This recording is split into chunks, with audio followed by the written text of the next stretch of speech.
भाई मानना पड़ेगा, महाअवतार नरसिम्हा ने जो काम किया है वो आज तक किसी फिल्म ने नहीं किया।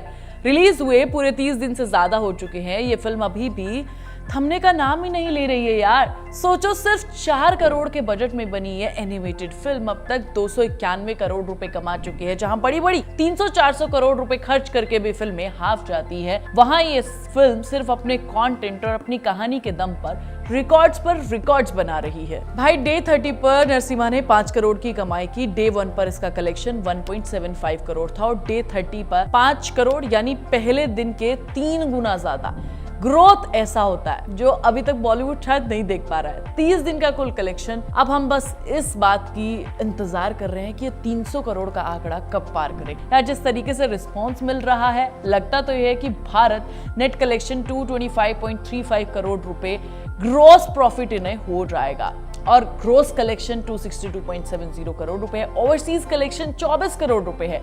तो कुल मिलाकर वर्ल्ड वाइड कलेक्शन की भी अगर मैं बात कर लूं तो 29.45 करोड़ है, यानी कि 300 करोड़ के क्लब में शामिल बस हो ही जाएगी। बस 9 करोड़ की दूरी है। क्या चाहिए इस फिल्म को जो 4 करोड़ के बजट में बनी है? सिर्फ 300 करोड़ के क्लब में एंट्री। टाइगर 3 का बजट 600 करोड़, कमाई सिर्फ 466 करोड़। वॉर 2 का बजट 400 करोड़, हालत इतनी पतली कि भैया क्या ही बताएं।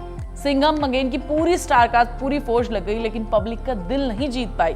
और दूसरी तरफ नरसिम्हा सिर्फ 4 करोड़ के बजट में बनी है। रिटर्न इतना कि कैलकुलेटर भी कंफ्यूज हो जाए, प्रॉफिट कहे या फिर मिरेकल कहे। मतलब शुरुआत में तो किसी को इस मूवी से इतनी उम्मीद ही नहीं थी कि ओवरसीज में भी ये मार्केट में इतना अच्छा कलेक्शन कर जाएगी। एनिमेशन, वो भी इंडिया की माइथोलॉजी पर, कौन ही देखेगा। लेकिन धीरे धीरे एनआरआईज और विदेशियों ने भी साबित कर दिया, बताया कि हम भारतीय फिल्मों को अपनाते हैं। नतीजा 24 करोड़ का ओवरसीज कलेक्शन है। ये कोई छोटा आंकड़ा लग सकता है लेकिन असल में एक बड़ी जीत है, क्योंकि इसने साबित किया है कि भारतीय कहानियां अब ग्लोबल अपील भी रखती हैं।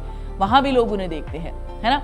अब जरा सोचो, जब नरसिम्हा रिलीज हुई थी तो पहले दिन का कलेक्शन था सिर्फ 1.75 करोड़ रुपए। कोई बड़ी स्टार कास्ट नहीं, कोई भारी भरकम वीएफएक्स नहीं, बस एक एनिमेटेड विजन और भगवान नरसिम्हा पर आधारित कहानी। लोगों ने सोचा अरे ये तो लिमिटेड ऑडियंस के लिए है, बच्चों के लिए है। फिर सबने देखी और सबने तारीफ की। जैसे जैसे वर्ड ऑफ माउथ फैला, थिएटर से बाहर भीड़ बढ़ने लगी। 30वें दिन जब लगातार फिल्म कलेक्शन कर रही है और स्क्रीनिंग घट रही है, 1-2 शो ही बचे हैं, नरसिम्हा तब भी 5 करोड़ रुपए कमा रही है। मतलब पहले दिन से 3 गुना ज्यादा। भाई ये तो वही बात हो गई जैसे कोई बच्चा पहली क्लास में 0 लाए और 10वीं में सीधा स्टेट टॉपर बन जाए। अब असली वजह इस बात में नहीं है, असली वजह इस बात में है कि बॉलीवुड और बाकी सारी इंडस्ट्रीज जहां कंटेंट से ज्यादा दिखावे पर ध्यान देती है, नरसिम्हा ने सिखा दिया कि लोग कहानी के लिए थिएटर जाते हैं, ना कि सिर्फ 4 स्टार्स को देखने के लिए। अगर 4 करोड़ में बनी एनिमेटेड फिल्म पूरे देश को हिला सकती है तो ये सीधा सबक है बॉलीवुड वालों के लिए कि भैया पब्लिक को बेवकूफ समझना बंद करो, अच्छी कहानी लाओ,